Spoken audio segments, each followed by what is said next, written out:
Broadcasting live from the blood-stained floors of the world's most dangerous martial arts dojos to the pages of the world's deadliest comic books ever made.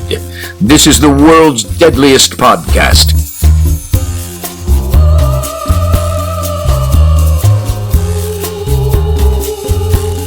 I pulled up this old Danzig article from like 1991, and this is an article that I actually read it when it came out in the magazine. It came out in Spin Magazine when I was a kid, and back when I read it, this article like had a huge impact on me. Like, it kind of blew my mind. Like, to me, it seemed like so gnarly and so intense, and I was just like, whoa. I think I was about 14 or 15 years old, and now it's like 30 years later or whatever, or not quite 30 years, but something like that, and we'll get the math later. Yeah, but my opinion on the article, it's a crazy article, and he's never heard this article or read it, so what I'm going to do is we're going to kind of go through this, and we'll just talk about it a little bit. So it's like a Danzig Rorschach test.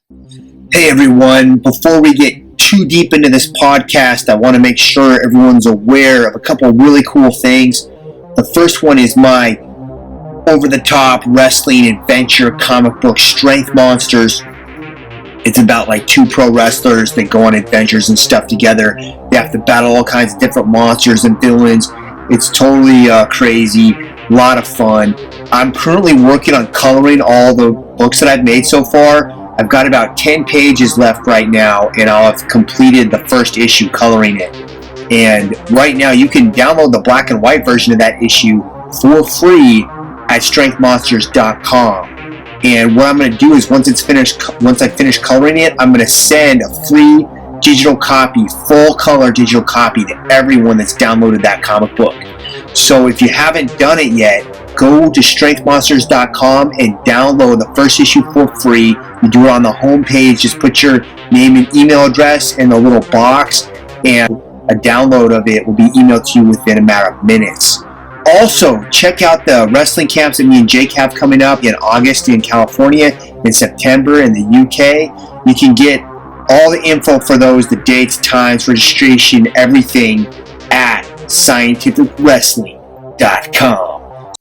Yeah. So, I mean, I guess before I even say, I got into heavy metal like probably around like 7th or 8th grade. Like, I started out in hard rock in like 6th grade, and then I graduated up to heavy metal pretty fast. So it was like the first band I was kind of into was Bon Jovi, and then I heard Megadeth, and it like blew my mind. I didn't get directed towards Danzig until a few years later, and my friend Martin showed it to me, and the first Danzig album was out, and I don't think the second one had come out yet, or it was just about to come out. And back then, Danzig hadn't recorded like all his... I mean, he recorded a whole bunch of records that are kind of not that great later on, but he hadn't done that yet. And he had all those, his old stuff, which was his Misfits, his Sam Hain stuff, which was all pretty gnarly and pretty crazy.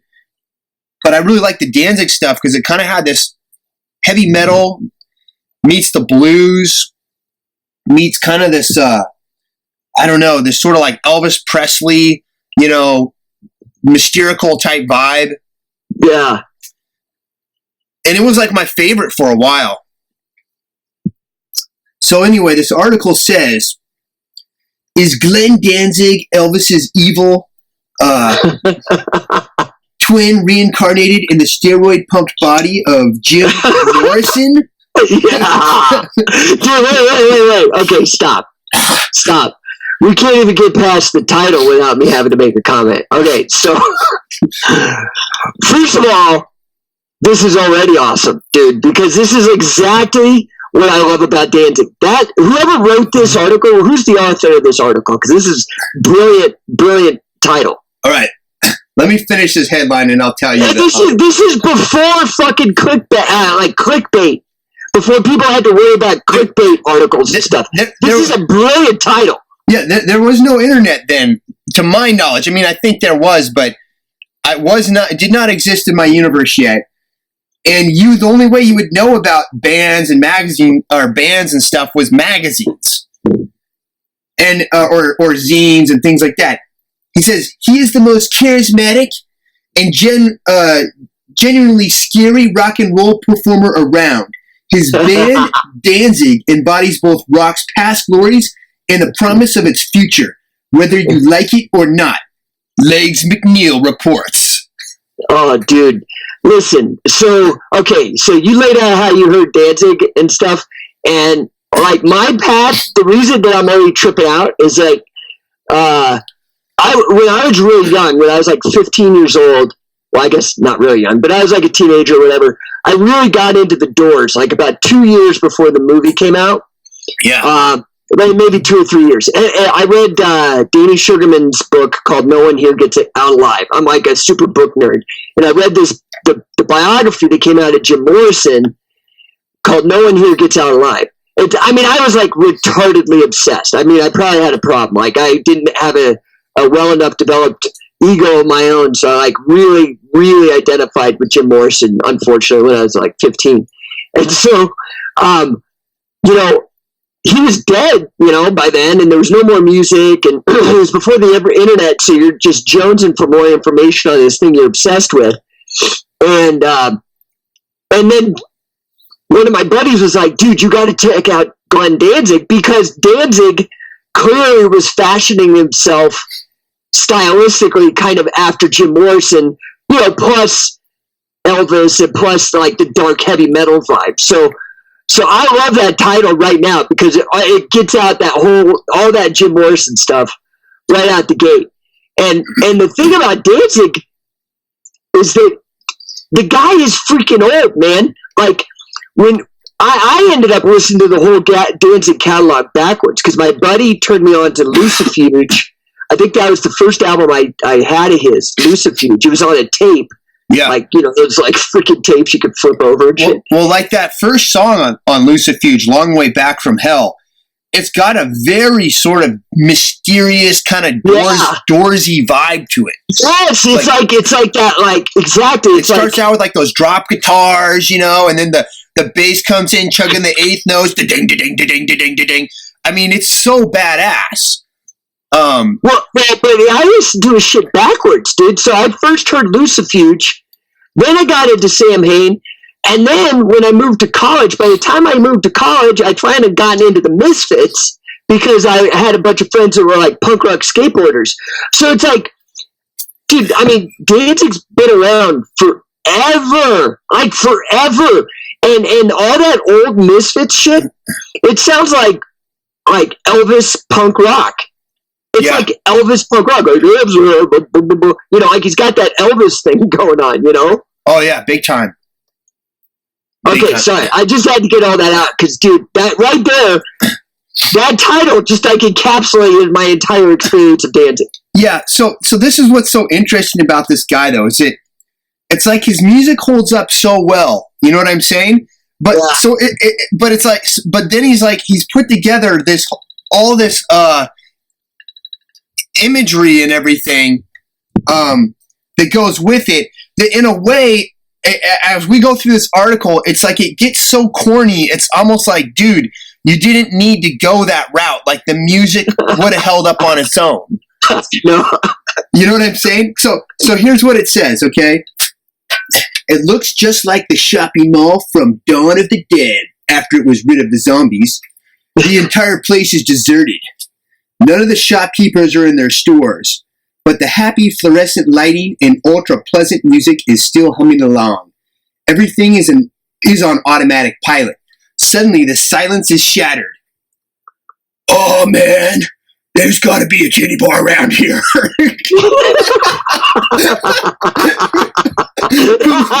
That's Danzig's first quote. Complains Glenn Danzig to his road manager. George Harris and his security chief, Jesse James, as the breeze through the mall's entrance. Like, okay, dude, like, what mall have you been in that has a titty bar?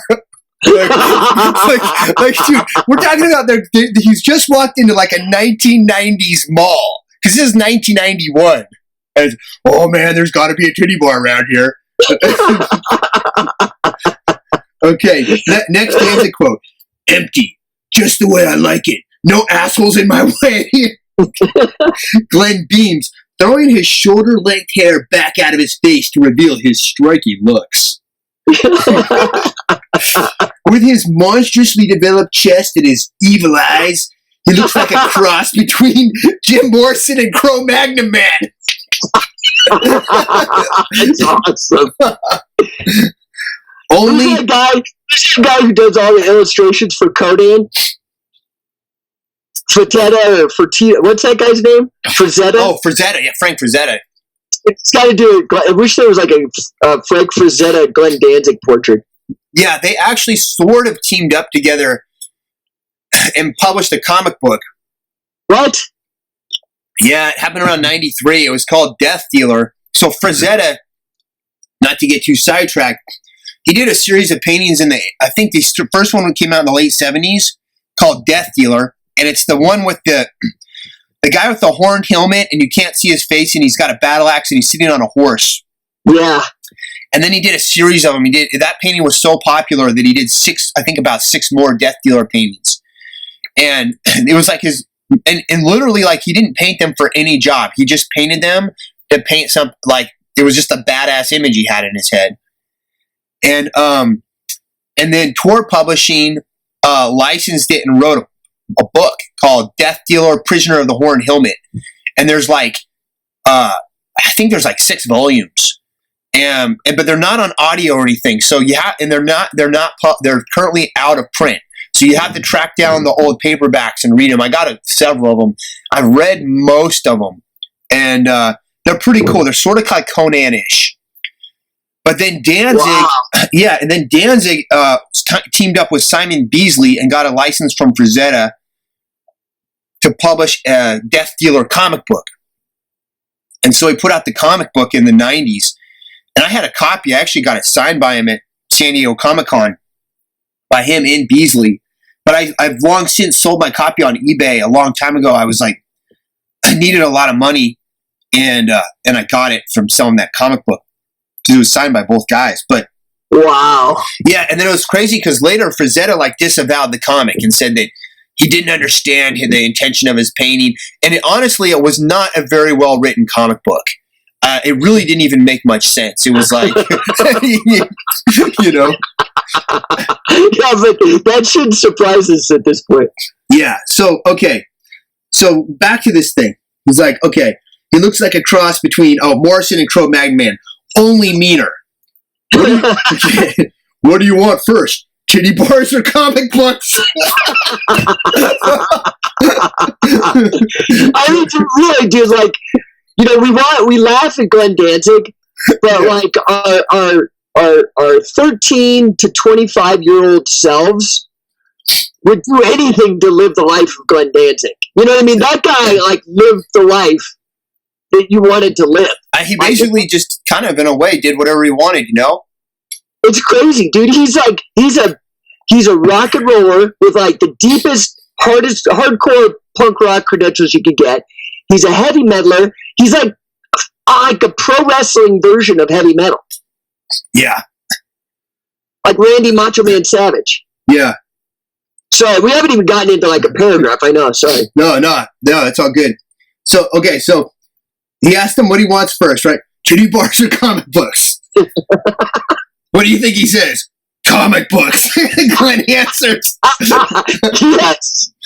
I already asked about the titty bars. They're down past the hotel. As he scans the Deerfield shopping mall directory in search of the comic book store. This evening, Danzig's concert at the Palace Theater in Waukegan, Illinois, has been canceled. The hall owner got a hold of the band's latest release, opened up the CD sleeve to see that it formed an upside-down cross. To him, Danzig is an obvious sign of what Geraldo has warned everyone about. Geraldo! Oh, wow. Dude, like, that's what's so funny, though. Okay, Geraldo is, like, just as pro wrestling as Danzig. I mean, dude, he was like the show where, like, people would be, like, throwing chairs at each other and stuff. Like, you know, he started out as, like, a talk show guy, kind of. Dude, he was like the Jerry Springer, Morton Downey Jr. prototype. Yeah, 100%. He was like their predecessor. And then it's like I think he became a legitimate journalist. Well, I mean, quote unquote, a legitimate journalist later on. But like, it's funny because you got two guys that are like total acts in a huge way, and like warning each other about one another. All right. Yeah. Yeah, it was an upside. Yeah, okay, this is Danzig talking. Yeah, it was the upside down cross and all that shit, says Danzig. But here's the stupidity of it. The hall owner is supposed to be a good Christian. But if he knew anything about the upside down cross, he'd know that it was a very holy symbol. In fact, St. Peter was crucified upside down because he said it would be blasphemy to be crucified like his Lord.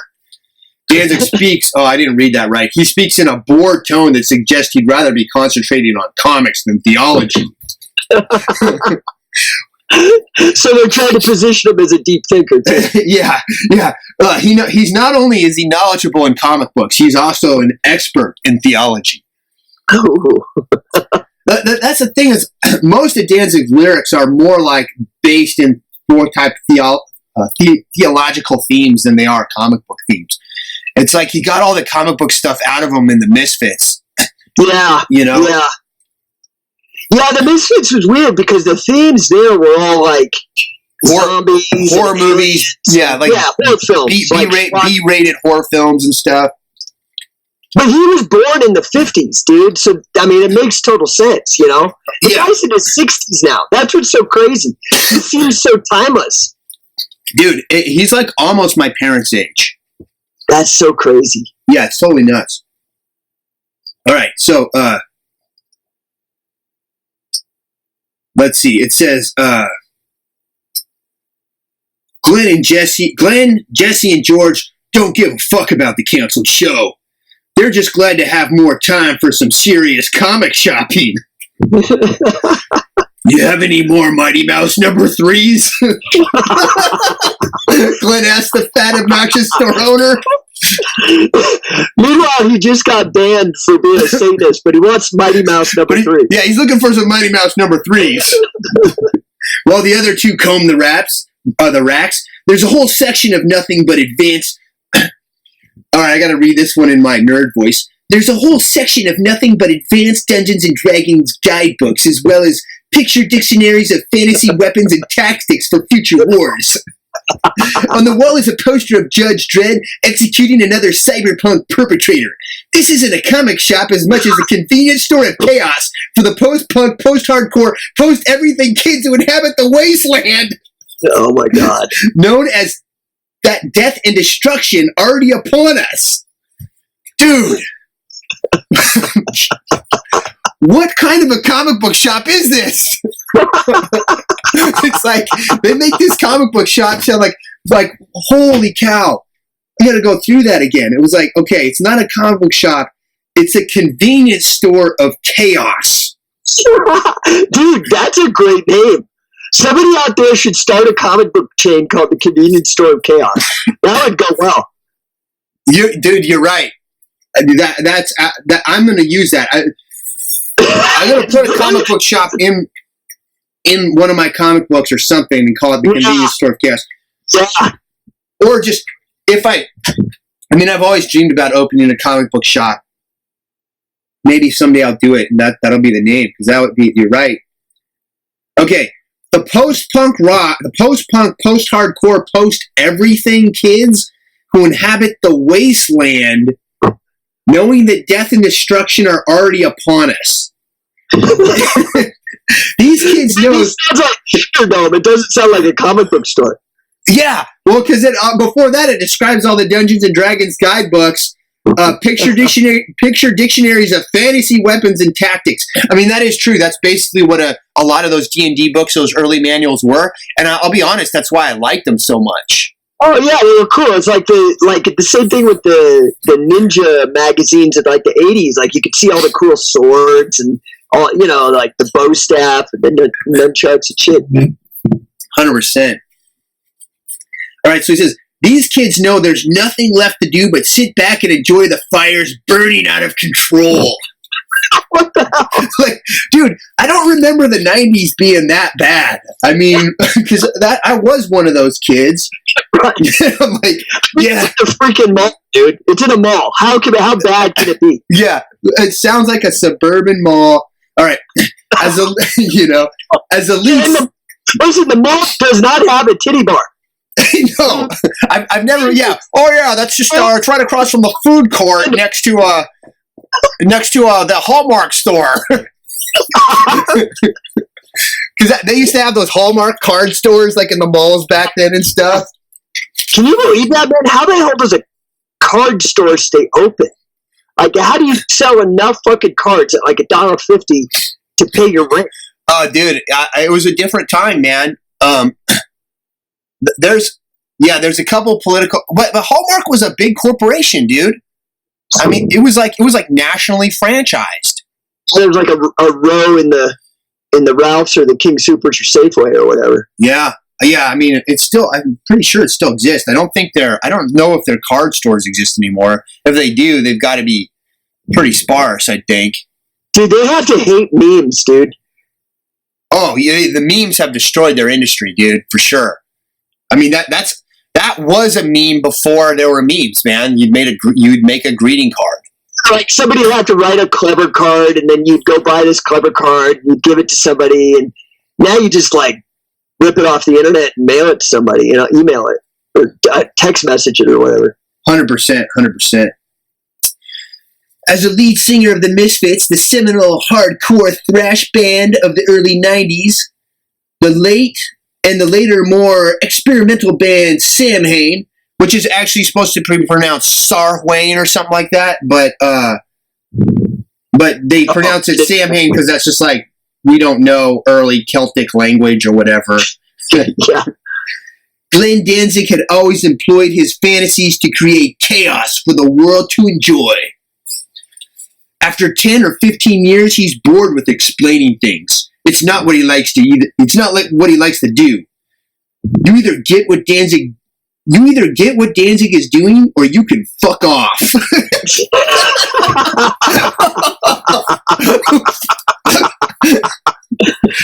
And it's don't you wish to live that life though? That people do what you're into or fuck off. Like, I mean, wow. Yeah. And that's the attitude that has them screaming in the aisles for more. Let's see. Okay, so now it's Danzig.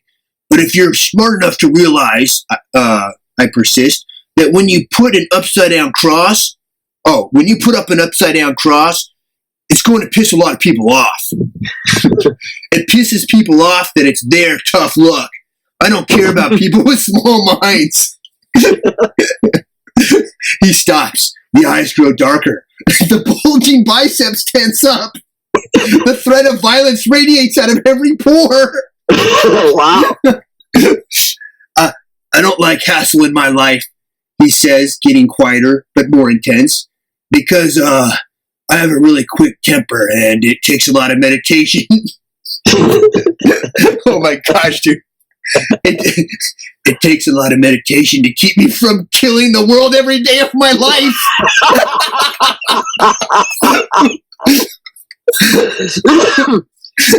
Times were simpler back then, like, dude, could you imagine?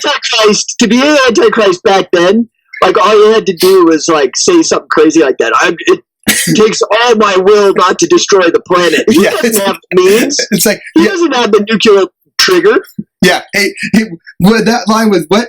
I have to do a lot of meditation. Oh, man, I got to find that line again, dude. That was so freaking hilarious. It takes a lot of meditation to keep me from killing the world every day of my life. Speaking of memes, that would be a great meme. We got to make that meme. Dude, imagine if Danzig, was on Facebook.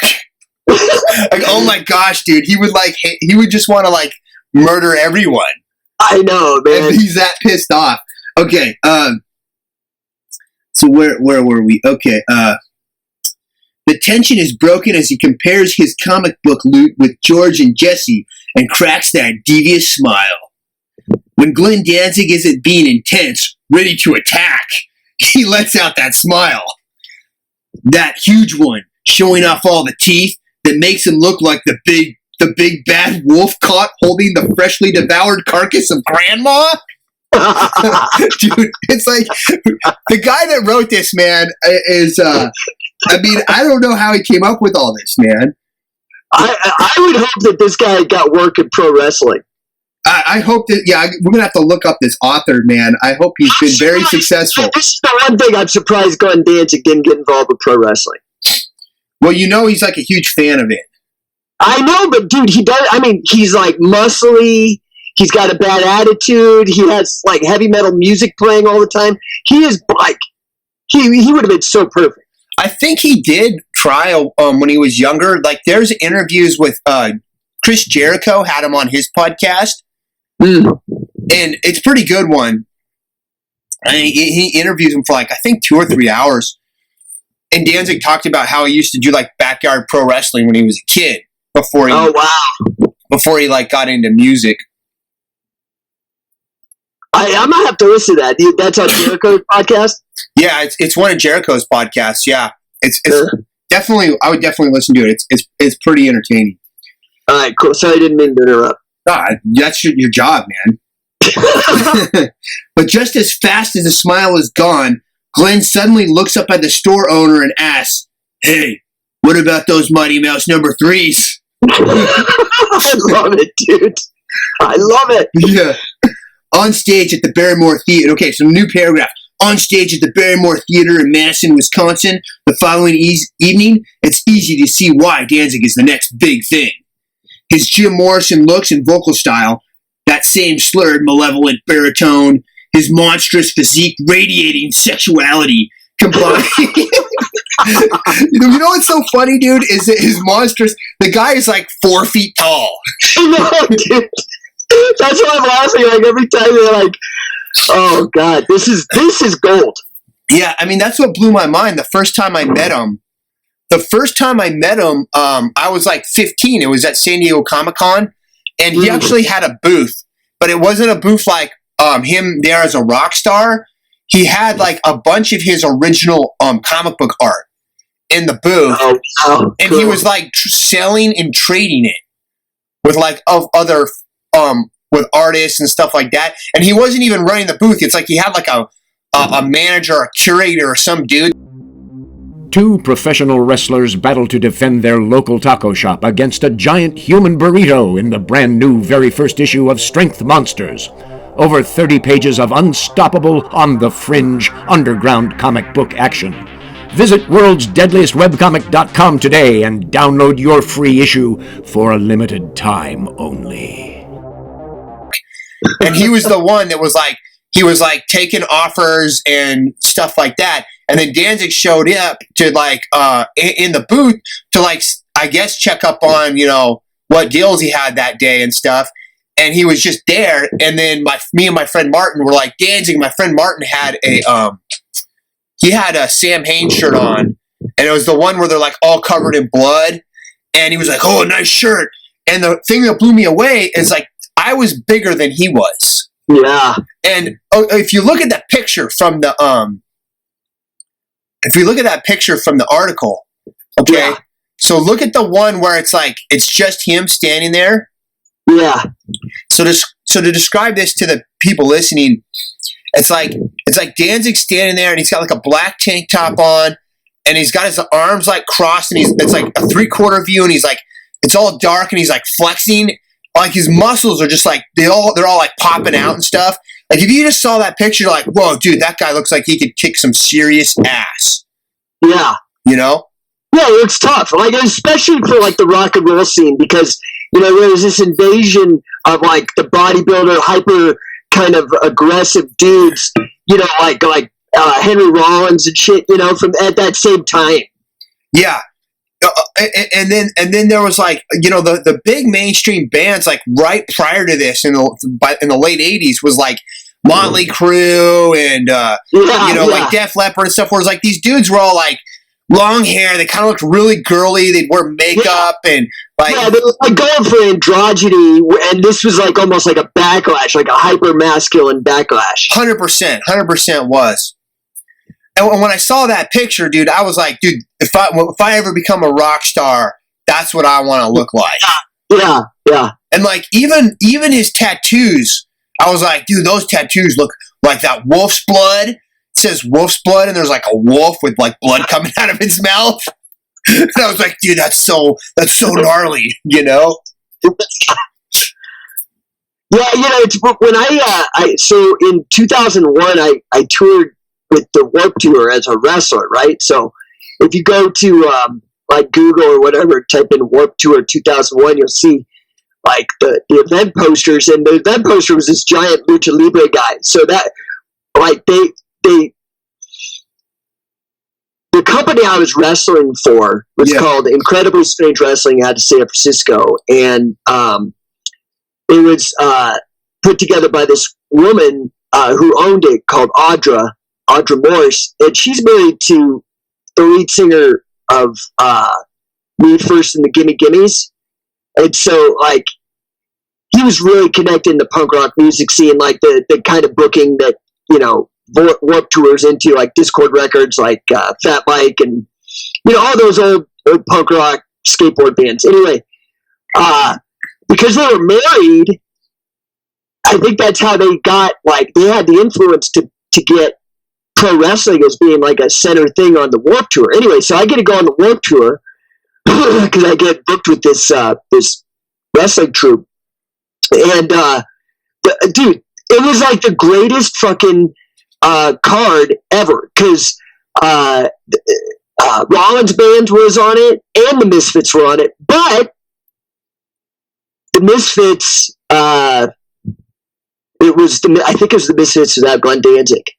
So I've never seen Glenn Danzig in person, but I saw Henry Rollins, and he is another dude who I thought would be enormous.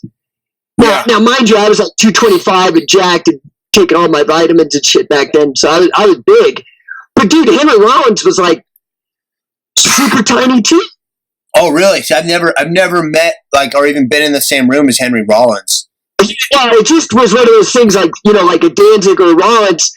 The camera angles at the concerts are always from the bottom up, and, you know, they're all muscly and sweaty, and they look huge, they look right? Giant, yeah. I would have thought Henry Rollins was like just huge, man.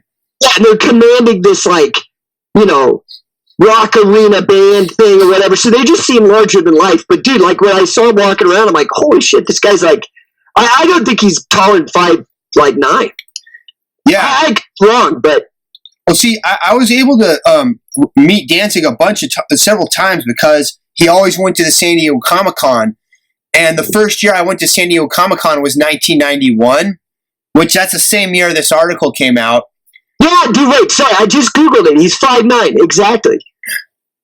Henry Rollins is 5'9"? Yeah, he's tiny too. Yeah, no, that's not very big. I would have thought he was like 6'1", 6'2", 225, 30 pounds. But dude, that's why, and I don't mean to interrupt you, but that's why, like, I think, you know, when it got around that there was like a time in my life when, like, the mystique of Danzig breaks away, and you start hearing these things where he gets punched in the mouth and knocked out, or, you know, like he's kind of a nerd, or he's hard to work with, and these other things, right? Yeah. And one of them was that he was small, but then that fed into, like, wasn't there like a huge movement to get him cast as Wolverine? Yeah, in the 90s, yeah, there was. There was like... Perfect. Yeah, because in the comic book, Wolverine is supposed to be like 5 feet tall. Right. But originally, I don't know if they changed that, but the original Wolverine character, like in the original like Marvel Universe, Marvel Handbook to the Marvel Universe, where it like tells all the stats.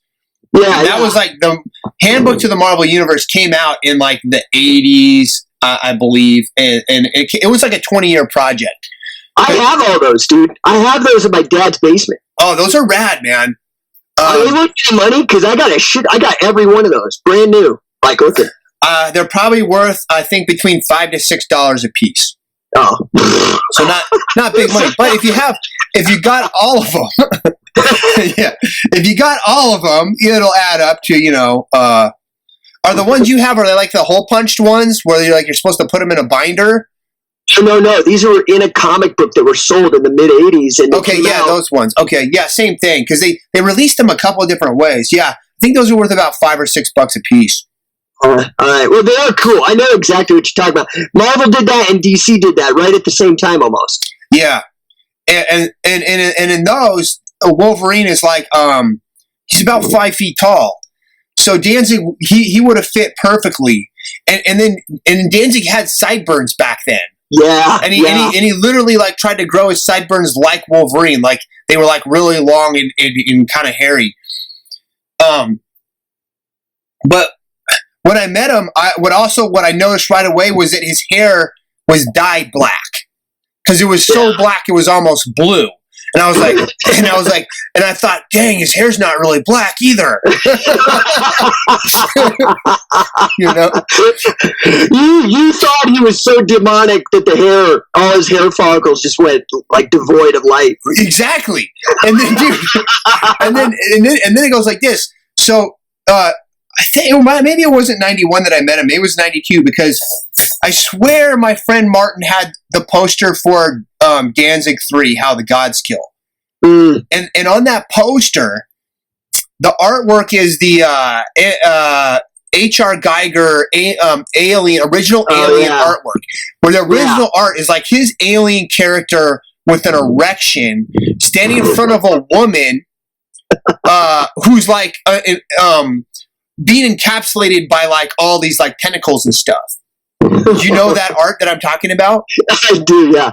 So it's supposed to represent like Eve in the Garden of Eden with and I think the alien's supposed to represent Satan, and the erection is supposed to represent like sex and the flesh and all this kind of stuff. So it's like a gnarly painting. Yeah. But then Danzig, he put it on his album, but then he had to, I don't know if it was his choice or the label made him do it, but Geiger painted this dagger with the Danzig skull on the hilt over the erection to like cover it up. I swear it was like I think it was the record label was like, yeah, there's no way we can put this out in record stores if it's like that. So ironically, they did to Danzig, the record label did to Danzig what the Catholic Church did to Michelangelo by putting a leaf over David's crotch. Yeah, 100%. And dude, my friend Martin had that poster, and he's like, "Hey, can you sign my poster?" He looks at it, he goes, "Nope, I can't sign that. It's no good. It's a bootleg." And we're like, "What?" And he's like, "Yeah, see right there, it needs to have a Deaf American records label right there in the corner. I'll sign your shirt. I'll sign anything else you got, but I can't sign that bootleg poster." And I was like, wow. And I thought, wow, dang, man, this guy's like not very punk rock. You know, like that's pretty corporate. You know what I'm saying? Right. So it's very corporate. So, dude. So then the story goes like this. So then Martin's like, "No, I'm gonna get another one. I'll get another one." And he's like, "Yeah, sure, just get another one." So we walk down the aisle to the vendor where Martin got the poster from, and it's this fat bald guy that looks like Kyle Glass from Tenacious D. Or Kyle Gass or whatever. You know the dude? He looks just like that guy. Like you would have thought it was him. And he goes, "This poster you sold me is a bootleg. I want my money back." And he's all, "What? It's a bootleg?" He goes, "Yeah." He goes, "Hold on a minute. I got it." He's like, "It has to have a date." And he's like, I got one. And it was like the guy knew, I think, that it was a bootleg even. He grabs one with the Deaf American, American label on it and goes, "Here." Yeah, like Def Jam or whatever. Yeah, Def Jam or whatever it's called. Yeah. He hands it to him. He's like, "Here, this one's not." And he's all, "What? Why? What's the matter?" How? And he goes, "Danzig's down there," and he wouldn't sign. He goes, "Danzig's here?" And he goes, "Yeah, where?" He's like, "I'll follow you." The guy grabs like 4 posters. So we walk back, and there's just like, and we're like looking behind us, and me and Martin just have our Martin's one poster. And we go back and get it signed. And behind us, there's this fat freaking dork, Simpsons collector, comic book, shop guy with like 4 posters. Like, oh, hey, Danzig, hey, you sign my posters, And dude, you could see the look on Danzig's face, like he was like, oh crap, like this door, and he signed all the posters, But yeah, that was basically it. And then there's a guy walking across the aisle, and Danzig goes, and the guy's like, oh, Danzig, and he like holds up the goats, the metal like devil's horn sign or whatever. Yeah, and Danzig goes, and he's wearing a Danzig shirt. And Danzig goes, hey, nice shirt. But and then that was the only time I went where like there was no crowd and there was no line around him. Like you could just go up and just talk to him about whatever. So what was the circumstances where he got punched? He was in like a backstage or something and somebody knocked him out? Yeah, so the whole story behind that was there was a band called West Side Kings or something like that. They're like a punk hardcore kind of band. They were supposed to be put on the bill to play open or be one of the opening acts for Danzig. They didn't get there on time. And Danzig went on stage early, finished his set, the show was over. So that guy was like super pissed that he got kicked off the bill. Oh, I see. So he confronts Danzig backstage and gets in his face. And you can see the video clip. They're just like in an argument. And the guy's being a bit aggressive. He's in his face down. He's a huge fat dude. But then Danzig's the one that escalates it. And he shoves him and goes, F you. He goes, fuck you, motherfucker. And he shoves him. And then the guy just goes, bang, and just punches him straight in the face and knocks him out in one shot. So Danzig kind of, in a way, a little bit brought that on himself because he escalated it. That's the way I saw it. It's like Danzig had a security guy right next to him. He could have just said, F you, and just walked to his room and told the security guy, get this guy away from me. About it. Big professional. There's no but it was like, I seriously, when I watched the clip, I think Danzig, he had reached that point where how like a lot of pro wrestlers believe their gimmick, dude. They'll start to believe the gimmick. Yeah, they'll hit a point. That's why I left. I couldn't handle it anymore. Stupid. Yeah. And I think that's what happened to Danzig. I think he reached that point where he's been able to intimidate so many fanboys and stuff over the years and build this like persona. And I think he really started to believe in all his evil powers. Yeah. Because are you aware of the Pusshead interviews? No. So, dude, we'll go through that sometime, man. They're in the late 80s, Thrasher magazine, the skateboard magazine, put out a full feature on Danzig. And Pusshead, who's the guy that draws like the skulls for Metallica and stuff, yeah, he was the guy that interviewed him for the article. And in the interview tapes, there's like 3 hours of interview tapes, and they're all like on YouTube. If you look up the Danzig Pusshead interviews, and these interviews were done like in the 80s, like I think it was the very beginning of Danzig. And those ones are really, really interesting because in those ones Danzig talks about stuff like that he has the power to do things with his mind that like other people can't do. Ooh. Yeah, like stuff like that. And he's starting to get a little bit like megalomaniacal kind of or something. Yeah. And so I think he literally thought that if you just shoved that guy, he was going to like whimper in fear and just run away. And I don't think he had any thought that this guy would take that as physical assault and retaliate with even more violence or aggression than he initiated. Yeah. Yeah. So because didn't Danzig get into Jeet Kune Do or some shit? I always thought he did martial arts. Yeah, he trained with Jerry Poteet. Jerry Poteet was one of Bruce Lee's original students. He's dead now. Right. But yeah, he did. Like when Bruce Lee was up in San Francisco. Yeah, yeah, and Jerry Poteet. I don't know how much training Danzig did with him or how good he was, but the time that I got my Death Dealer comic book signed by him and Simon Beasley, he was wearing a Jeet Kune Do t-shirt or tank top. Danzig was. Oh wow! Yeah. All right, so let's see. Back into this article, it says, okay, we read that his physique is radiating sexuality. That's where we got derailed. Combined with the tightest, most straight-ahead rock and roll band out there. Chuck Biscuits on drums is just above the huge skull with piercing blue eyes.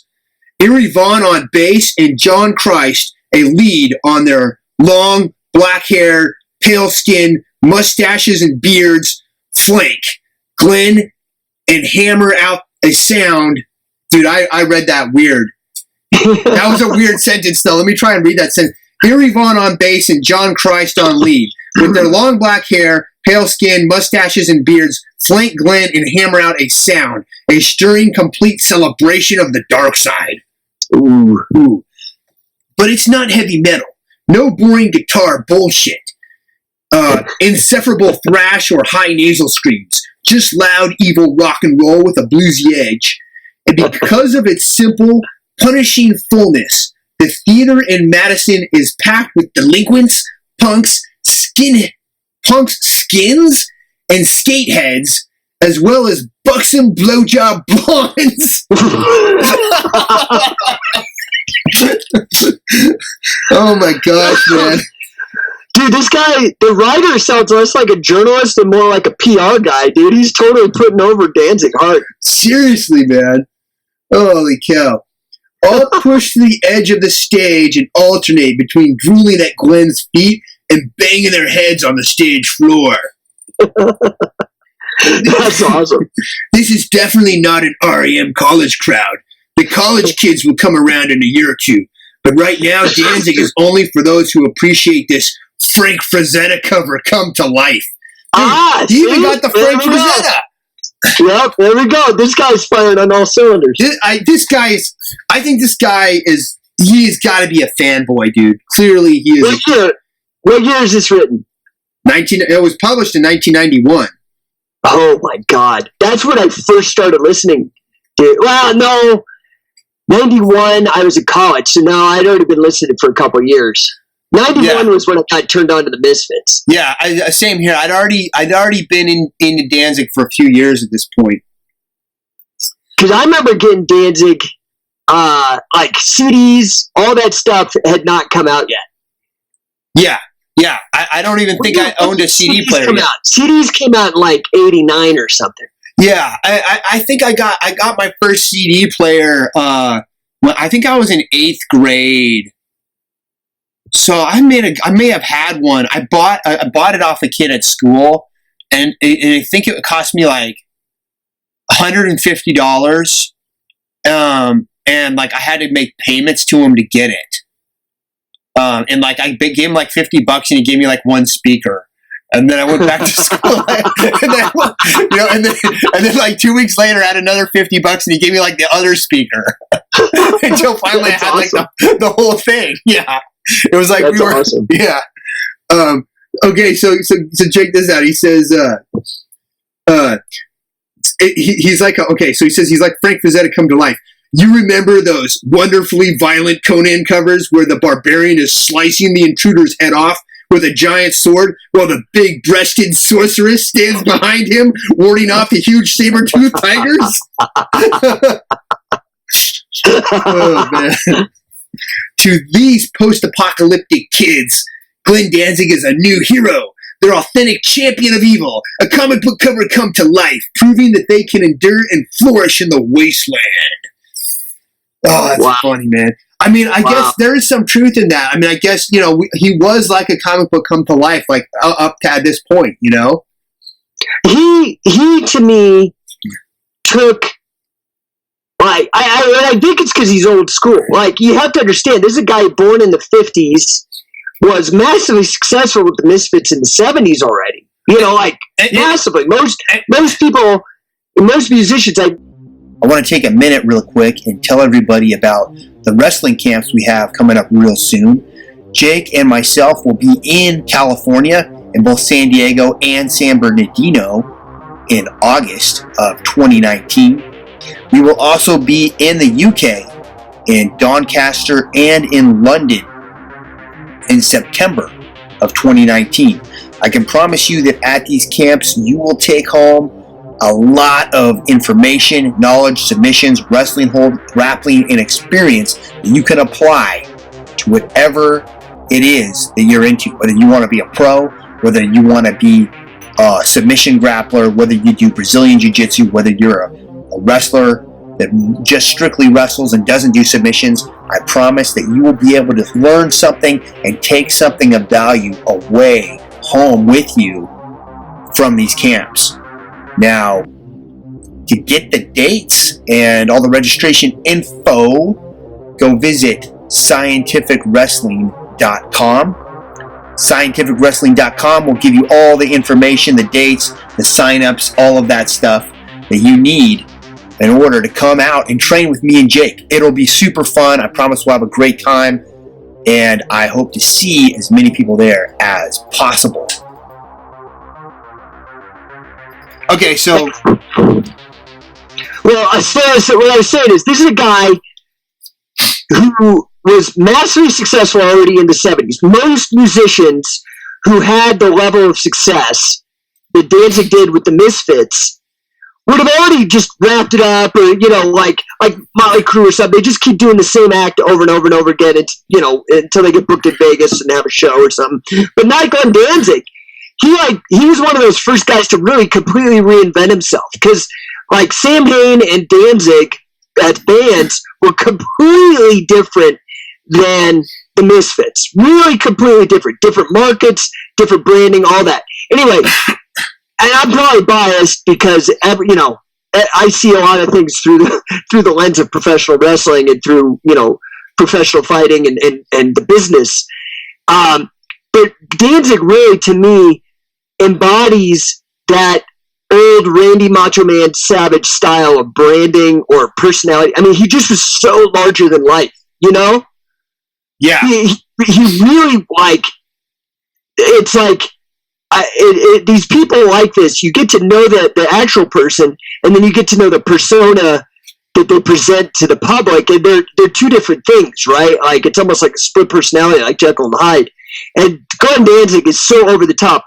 His branding was brilliant. But what I loved about it is the second they get too serious about, he wants to wish death on the world and all this shit, but then he's asking the next breath for Mighty Mouse number 3. It's like deflated. Yeah, it is funny, huh? It's like, I think that's one of the things I liked about the guy so much is musically was that because he was born in the 50s, it's like the music he grew up on was like Elvis and like, Roy Orbison, he wrote a song for even, and like all that 50s rock and roll, like the classic like impetus of rock and roll. Yep. And listen, I mean, I believe in rock and roll. I like rock and roll. That's probably my favorite genre of music of all time is rock and roll. And what I like about Danzig too is that because he hails from that era of when like the crooner, the crooner CROONER was like an archetype, like the guy who could actually really sing. You don't find in rock music people who can actually sing anymore. It's like screaming, and Danzig could actually sing. He did sound like Elvis. 100%. And that's a point he makes in a lot of interviews. Like the people be like, "Hey, how come you like Elvis so much? How come you like Roy Orbison so much?" Like he's like, "Cause they can really sing. They could actually sing." Yeah, and it's true. You don't get that. Like that's one of the things I like about rock and roll. Like I always liked that movie American Graffiti. That Steven Spielberg movie. Like it's like his first movie. because the whole premise of that movie is supposed to be about, I think it takes place in the 60s or the late 60s. No, it's the 50s. American Graffiti, I think. Like late 50s, early 60s. Yeah, it's supposed to be about the end of that era, the rock and roll era. Like, that's what the movie's supposed to be on. Like, this is the end of the rock and roll era where kids would, like, drive up and down the street in their cars and play rock music and, you know, flirt with girls and, you know what I mean? Yeah, dragging the strip. Yeah, it was like Steven Spielberg made that movie basically about the end of his childhood. Yeah, you know, or his adult, you know, before he entered to his adulthood, where you're in that time frame of no responsibility, really. You know what I mean? Mm-hmm. It's interesting, but anyway, back to Danzig, I guess. Yeah, I think that's why his music appealed to me, though, because you can hear that rock foundation. And the weird thing is that of all the interviews he's done, and it's unfortunate, like, nobody ever talks to him about the occult stuff. And whenever they do, it's always like really uneducated, like dumb questions. Yeah, they come from somebody who hasn't actually studied the occult, and so the framework is always some weird sensationalistic anti-Christian thing when I don't think that's his position really anyway. I think, I mean, I can't speak for Danzig. I really don't know. Same. Like, I don't know either. Philosophies, but he, you know, I think a lot of what he does is clearly just for shock. I mean, when you're the one who told me about that Danzig's library thing, man, you should cue that up. I think you could play it and people will hear it. That when he was talking about his library. I mean, he's a smart guy, but he's clearly seems like, again, using the parlance of pro wrestling, he seems very, like, aware of the kayfabe to me. I mean, the thing is, that's one of the things I would be interested to know, like, his real position on that stuff and, like, how he got into it because he clearly has a knowledge of it that's much more than the surface knowledge, right? Right. You know what I'm saying? Because it's like the surface knowledge would be like, of occult type themes and stuff is just like you said, there's this there's a whole different kind of philosophy under that type of theology that I'm just curious how he got into that. Well, because it reminds me of, like, it would be like saying, like, that the Undertaker is evil. Mark Calloway, the athlete, the guy who is the Undertaker, it's a gimmick. It's a gimmick, the Undertaker. Mark Calloway is a human being who has his own foibles and joys and victories and losses. And, you know, he's a real human, and the Undertaker is his character. And that's like almost how I see Glenn Danzig, but I see him like an old school pro wrestler where he won't break kayfabe. No, yeah, because in the library video, you remember one of the books he pulls out is called like Montague's Werewolves. Yeah, and he's like, it's all documented, all true, real, and that like became a thing. Like anytime someone would question something of mine, and I don't even know whether it's true or not, but I want it to be, I just say, no, it's all documented, all true. It's all true. It's all documented, all true. But dude, you got to key that up. That is the funniest damn thing. I will pull it. I remember we were in Italy, just bored out of our minds, bullshit, and you're like, dude, you got to see this. All right, I'll pull it up. I laughed for like a week on that. The only thing I'm worried about is getting a copyright strike if I put this on YouTube. Well, don't play the whole thing. Play like 70%. Okay, so like, or we can cut it out for YouTube. But that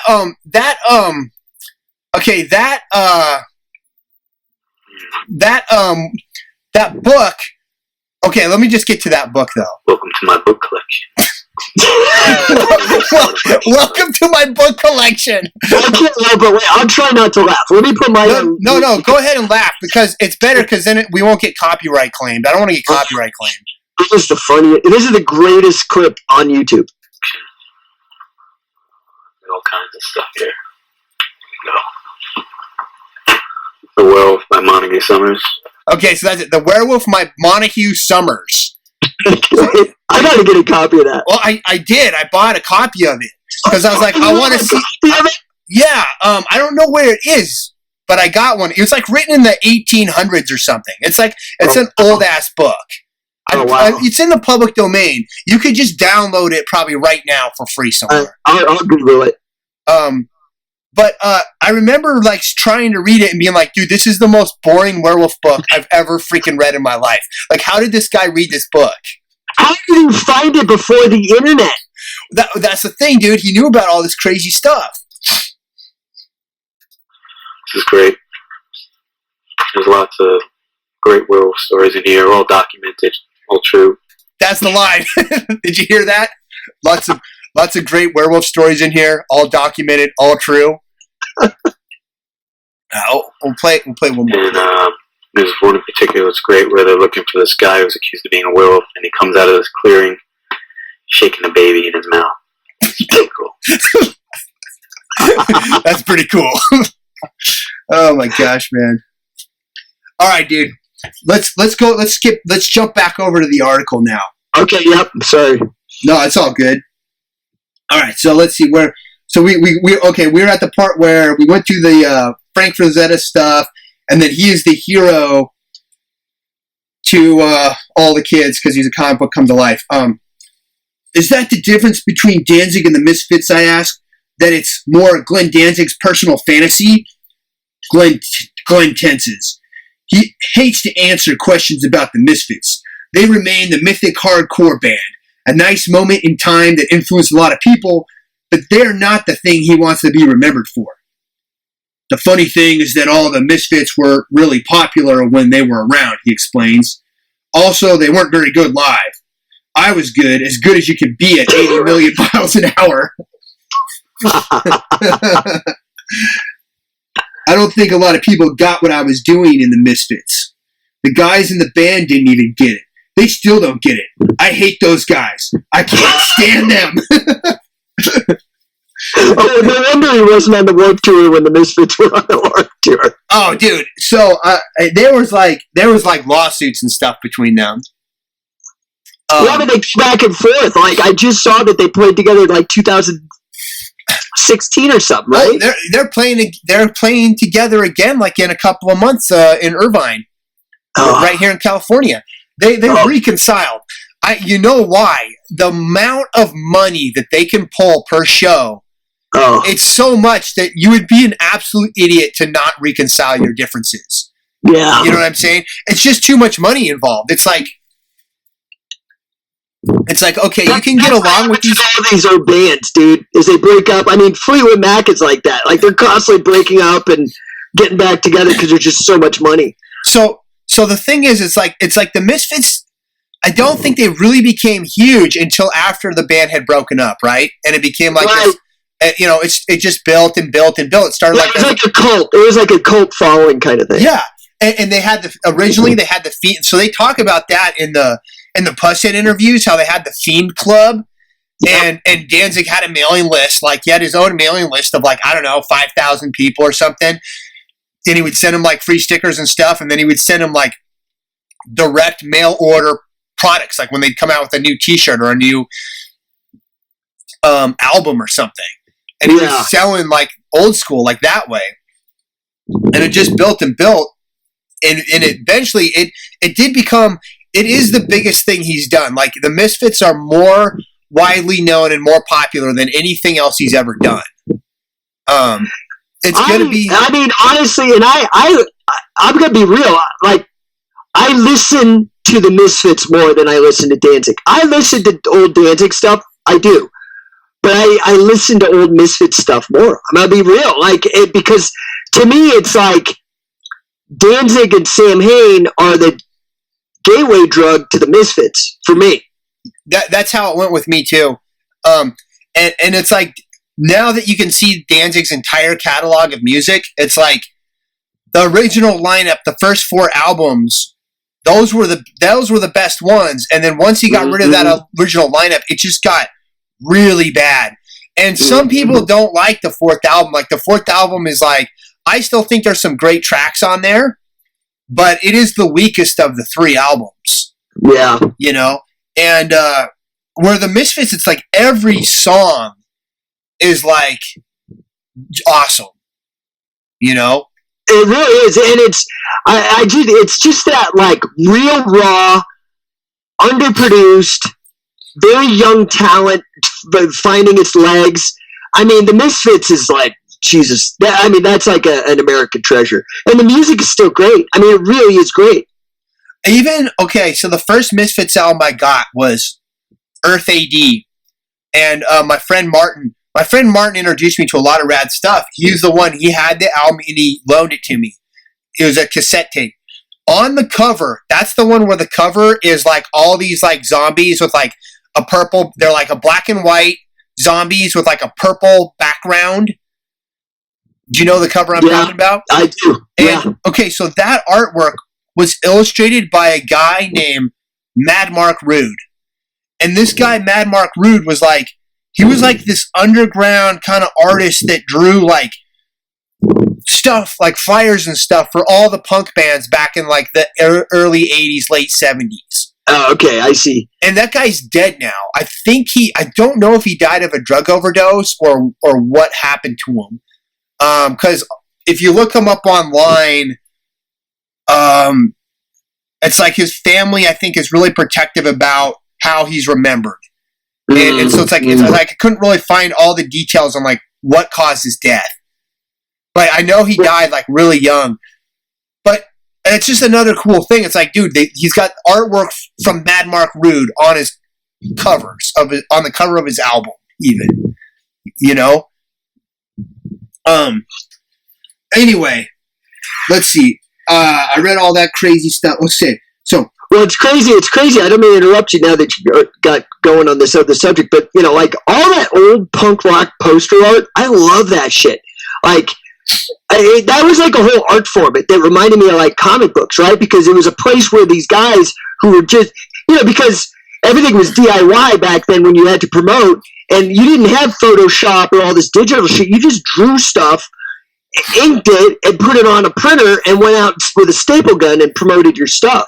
It's really fascinating because a lot of the Danzig, the early Misfit stuff was Danzig lifted from other sources. So, for example, the skull, the Misfit skull, the Crimson Ghost, that was lifted from a movie called The Crimson Ghost. And it's like it's one of those old like horror films that nobody would have known about. I think it came out in the 40s. I would have to look it up. Wow. But that's an interesting... So that's the skull that's on the back of every jean jacket. And t-shirt and every... Yeah, that's the skull. Right. And that's where it gets into... That's why in a lot of ways I'm so kind of, in a lot of ways, anti-copyright, because it's like... Yeah. Had Danzig not lifted that and used it, and basically it is no longer associated in any way with its original source material. But it would have been forgotten. It would have been lost to time.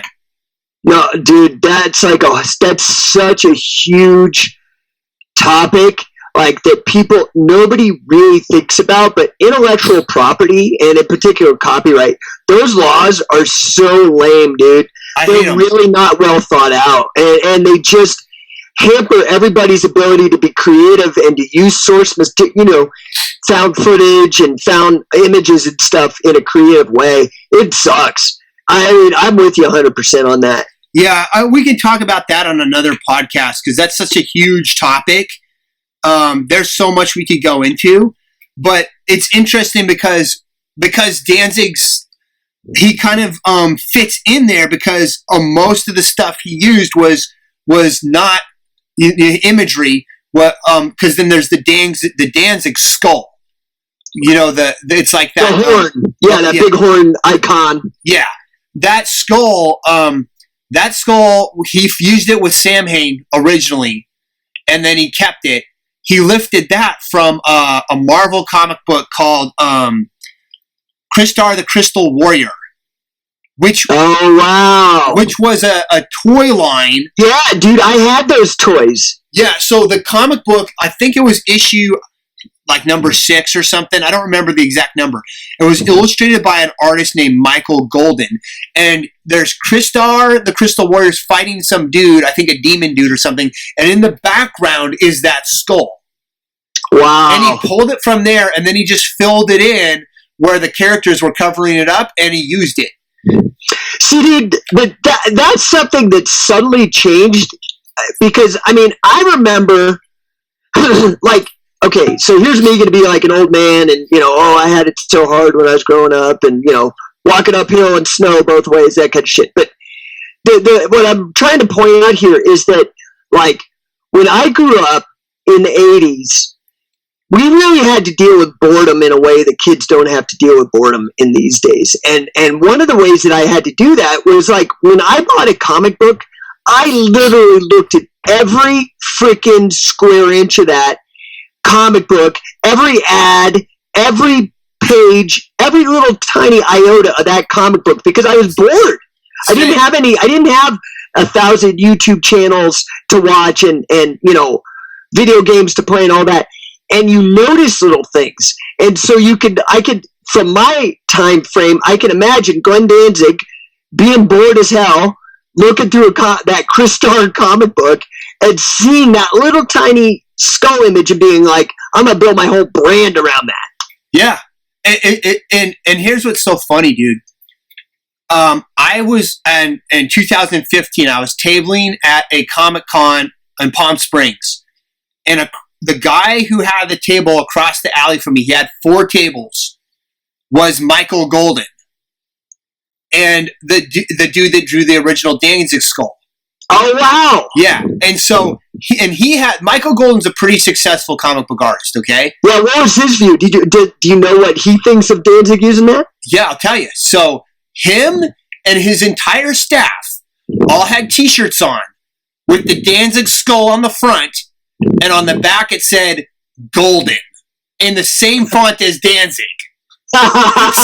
so he is clearly capitalizing off that, to every ability. Like that's one of his claims to fame. Hey, I drew the Danzig skull. That guy would not be selling those shirts and probably wouldn't have 4 tables if Danzig hadn't lifted it and pushed the fucking shit out of that image. 100%. It's like that skull would have been lost to time. Nobody would know of it. Nobody would have ever seen it. Nothing. It'd be gone. Be out of consciousness. Not only that, but the food that Golden guy has put, food on the table for his family because of Danzig pushing it. Yeah, because everybody knows Danzig, and then they're like, "Oh, you're the guy that drew that." He's 100%. Wow. Yeah, that's fascinating. Yeah, it was pretty wild. Okay, so let's see. Danzig says, he said he couldn't stand those guys. I hate them. The Misfits didn't break up on good terms. I cut myself loose because it was a dead end. They couldn't play to begin with. They didn't care about the fans, and they didn't want to be professional. They were holding me back. So I joined up with Erie, and we did Samhain. Maybe there's something to that, though, because he knew how to market brand, and the other guys probably didn't. No, I don't think those guys really knew how to play their instruments and stuff. They weren't capable of going where Danzig wanted to go. Oh, dude, they were doing like 3-chord songs. Yeah, 100%. And after that breakup happened, and then years later, when the Misfits became really lucrative, the original members, basically Jerry Only and what's the other dude's name? Doyle, his brother. Yeah, so they're brothers. Doyle. Yeah, Jerry Only and his brother Doyle. They like reformed the band and started making new music and stuff. And that was like, and they got like a new singer. I think Michael Graves was one of the singers at one point. I didn't really follow post Danzig Misfits, and then there was a lawsuit between them and Danzig. And there was a lawsuit like over T-shirt royalties and every little thing you can think of, right? Yep.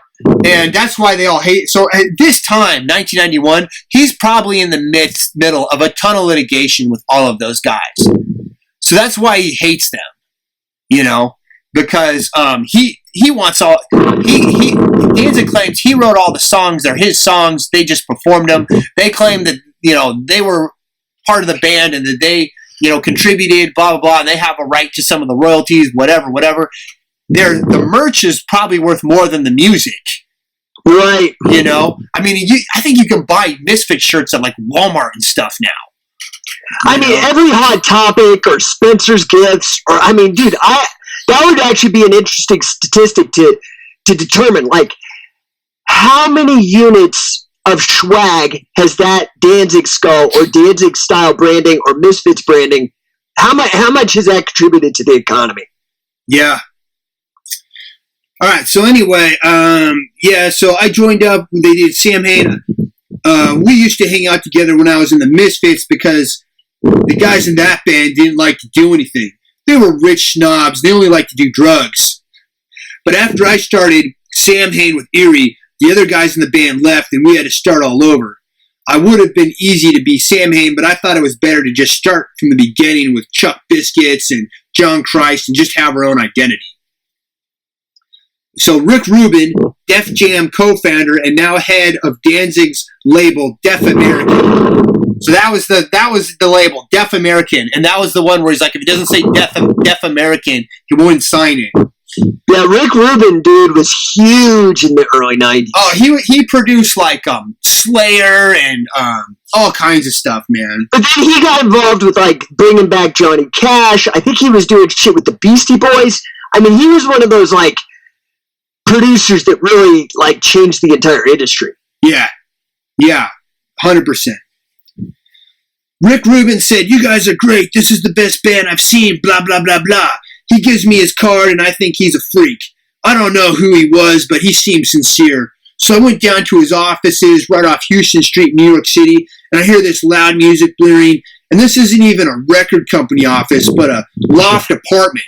Records are all over the place, phones ringing, people calling, Rick screaming, what, and sticking the phone into the speaker and hanging up. Bren cracks up and cracks that smile again when he thinks of Rick Rubin. Okay, I got to go to page 83 in this article now because it skips.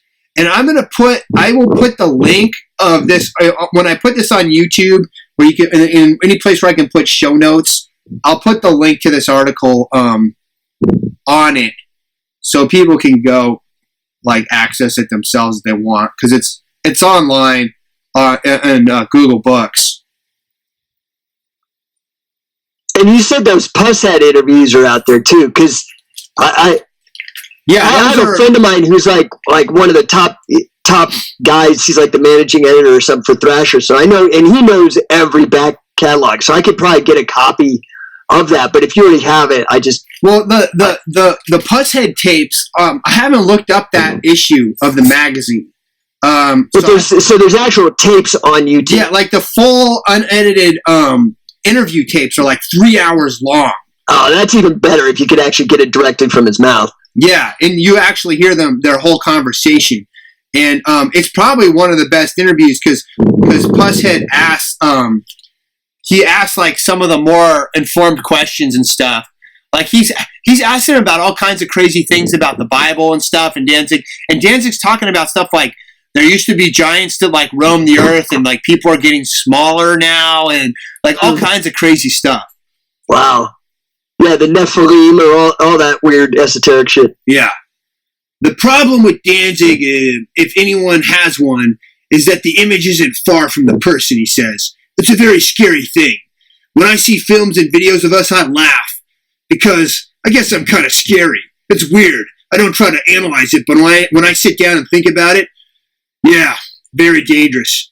Very violent. He always puts himself over, dude. Yeah, so he's basically putting himself over like, yeah, I'm super badass. He always does, dude. It's the greatest, like, that's how he's such a pro wrestler, dude. Like, he's always the greatest, always the, everything's always somebody else's fault. Yeah, totally, man. The scene drifts back to the previous night when Glenn was searching for the ultimate titty bar. He didn't even find a bad titty bar. Just miles of corporate headquarters, fast food joints, and shopping malls. Wow, what a terrible world. His search led him instead to an Osco drugstore where he took refuge in the video section and found This Is Elvis. He was standing in line at the cash register. A tabloid headline snagged him. The tabloid says, "Finally, proof that Satan exists." It read, "Never before seen photo of devil leaving victim's body during exorcism ritual." And Glenn laughed, knowing that the true evil in this world was the killing sameness surrounding him in the supermarket, and the headlines of fear that forced the population to seek refuge in these safe, sterile worlds. Glenn was still laughing outside the supermarket as he walked past a green dumpster filled with Halloween pumpkins for the kiddies and let go with his elbow into one jack-o'-lantern waiting to be adopted. Woof! So he basically like smashed a jack-o'-lantern with his elbow, like he elbow dropped it or something. Dude, this guy, he walks through alleys and smashes pumpkins. Dude, he, like, seriously, him and Randy Macho Man Savage, honestly, they had, like, tapped into the same vein of the zeitgeist, in my opinion. Yeah, I mean, Macho Man was like, I mean, he's got to be, like, probably one of the all-time greatest ever, as far as the voice and everything. Oh, gosh. Dude, he was so huge, he got a sponsorship with freaking Slim Jim. Dude, that went for like forever. That paid his bills. He had fuck you money. You know what I mean? Yeah, I was a huge. Yeah, most wrestlers don't. Most wrestlers that's why you find like these wrestlers in these embarrassing things where like they have to join the Vince McMahon Kiss My Ass Club or whatever and do these awful things. He never had to do that. He was and he was actually a pretty tough guy from what I understand. Yeah, and I remember he had that girlfriend, Elizabeth. And then he, like, proposed to her and stuff. Yeah. I remember all of that, man. The manager. I, like, kind of had a crush on his manager when I was a little kid. Vice, the TV channel Vice, just did a whole cool thing, story about him and his wife. And because they both died, like, I think, pretty young. Yeah, and they died just a couple years. Well, no, I think Randy lived like... I think he was in his 50s, right? Yeah, he lived another 10 years, I think, after Elizabeth her. But she died like in her 40s or something. Or she died young, yeah. Or late 30s. I remember she died young. She died partying with Lex Luger. Oh, okay. Actually, it's crazy, man.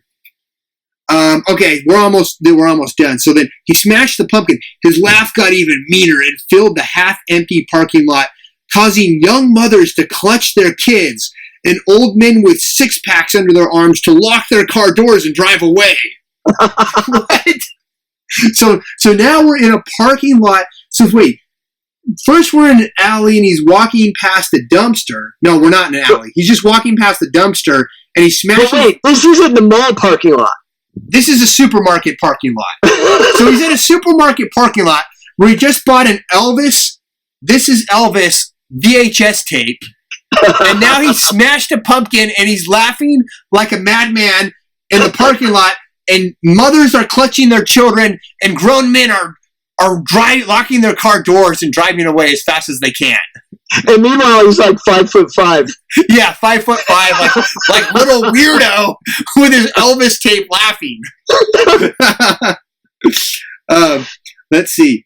If America shakes its boots over a fake picture in the Weekly World News, Geraldo's tales of devils in high places and backward maskings on Judas Priest records, well, it hasn't seen anything yet. And Glenn Danzig's eyes burn with an evil delight. He knows he is just the guy to show him the true meaning of terror. That's the end of the article, dude. Well, you know what I like about the way that ends, too, is because, it reminds us, okay, so it just seems to me like if you watch the news, it's just like a menu of different moral panics. It's like, oh, freak out about terrorism. Oh, freak out about Me too. Oh, freak out about Donald Trump. Freak out about everything. Measles, and it's like Russia. Everything's a moral panic. Moral panic. Yeah, and it still was, but it was just different. It was different stuff. Well, the internet wasn't around, so you didn't need to have 1,000 moral panics to freak everybody out all the time. You just needed a couple. Just had, like, the big one back then was that satanic panic, right? Yeah. So many innocent families and stuff got broken up and sent to jail and stuff because people were because memory and things like that aren't really reliable, but unfortunately they're admissible in a court of law. And so all these people would go to jail and families and stuff over these accusations of Satan worship. And it was all just nonsense. And meanwhile, you have these guys like Glenn Danzig who are like, well, shit, I'm going to use this to sell records. Yeah. I mean, I can't necessarily blame him. I don't think that he's the one putting people in jails or doing anything wrong during the moral panic. He's just like, you guys are freaked out. I'm going to use this to sell some records and make a living. Yeah. He was definitely Satanism shit and Tipper Gore and the PRMC or PMRC or whatever, the parental control. They put the parental explicit stickers on all the albums. Totally, man. I mean, he wrote that song "Mother" in response to that censorship. Ah, interesting. That makes sense. I mean, if you listen to the lyrics, it says tell your children not to walk. It's like, mother, tell your children not to walk my way. Tell your children not to hear my words, what they mean, what they say. Like he's saying, you better tell your kids not to listen to me because I'm evil. You know what I'm saying? Actually, that's his biggest song. That's his biggest hit, probably. It's his biggest Danzig hit. And have you seen? Okay, because the thing is that that song was originally released in 1988. And have you seen the original music video for it? I've only seen the one that's like a concert film. Dude, so the original music video is it's like a normal video, but then in the end, okay, there's like a dark room and this door busts open and he's standing there with his tight leather pants on, shirtless, and he's got this mask on his head that's like from a horror film, and I forget which one, but it's like, it looks like a deer's head, kind of with like antlers and stuff. It's really weird. And he's putting his arm, and there's like a bright light behind him, and he's like holding his arms out in front, and he's like all pulsating, like he's shooting like the Emperor in Star Wars that shoots like electric bolts out of his fingers. Yeah. But nothing's coming out of his fingers. And then he walks out and he gets put on this cross, like tied to it. And then this woman in a bikini comes out and starts kind of pole dancing on him, while he's doing that. And then it cuts and there's a girl on an altar, and he lifts up a chicken and rips it in half, and the blood splatters all over her, and then he draws an upside down cross on her. And that's the end of the video. And there's all these close-ups of his eyes and her eyes, and they're staring at each other in a horror film. And it was that was so over the top, dude. It never was played on TV. It came out on the home video, and I saw it, and I was like, wow, dude, this is really evil, man. And yeah, transgressive. Yeah. And apparently the story is that there was a censored version of that one and an uncensored. And whoever was supposed to send the video to MTV, they accidentally sent them the uncensored one. And so MTV, boom, blacklisted him right away. They're like, this guy we're not putting this guy out there. And then years later, 1993, he re-released the live version of the song on one of those albums. Is a half of an album. I forgot what they named those things. Like an LP or something. Yeah. Or whatever. When they do, it's like a single, but it's more than a single. Right, because it's got 4 new songs on it, and then 4 live songs, old live songs. like limited EP or something like that, or I don't know. Yeah. And he put that out, and then they had a whole new Mother video. MTV played it, and then he became huge from that. It was huge, dude. When that song broke, it was huge. It was everywhere, man. So in a way, it was crazy because when that song broke, it was like a It was like a 5-year-old, at least 5-year-old song, maybe even older. But it's like, in a way, it's like, I think all of the satanic imagery, like, probably, I don't even know if it helped them that much. You know what I'm saying? Because it was like, it thwarted him from getting a lot of distribution that he needed. Yeah, but it's the same gimmick anybody who's outside the system has to play. If you're inside the system, you don't need that because everybody will promote you and stuff. If you're outside the system, you got to do something stupid and crazy. I mean, look at Ozzy Osbourne. I mean, this is the thing that's so stupid about all these moral panics. I look at somebody like Ozzy Osbourne. He was like the Antichrist during the 80s. People feared him. I remember when I was a kid, I was afraid of his music and shit just because of what people said. And now it's in the soundtrack of Megamind. He's got a reality TV show. He's like cute, like. Yeah. It's so weird to me that people have to go so over the top. It's just this weird part of human nature, It's like if you create a hero, a villain will appear. It's just part of the yin-yang of the universe, Yeah, that's a good point, Jake. I think you're right. All right, dude. Well, that's basically it. I don't think we finished the article. I don't know if I have any more that was brilliant to say about it. All right. That was brilliant. Dude, you want to follow me on Instagram? Well, you can. I'm at World's Deadliest Art. Also, while you're there, you can follow Jake. He's at Anomalist. For additional show notes, links, and other cool stuff from this podcast and or previous podcasts, check out our blog. It can be found at worldsdeadliestpodcast.com. Don't forget to download a free copy of my comic book, Strength Monsters. Go to strengthmonsters.com. Pick it up today for free. Also, check out scientificwrestling.com for all the latest catch wrestling camps, seminars, and workshops. And stay tuned, because we got another World's Deadliest podcast coming out real soon. The music on this podcast is brought to you by Incompetech.com. INCOMPETECH.com. Go to Incompetech.com, where you can find lots of great royalty-free music by Kevin McLeod. Again, Incompetech.com.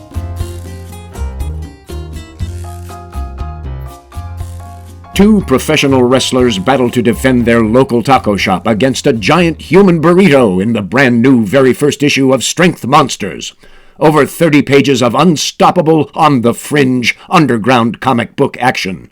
Visit worldsdeadliestwebcomic.com today and download your free issue for a limited time only.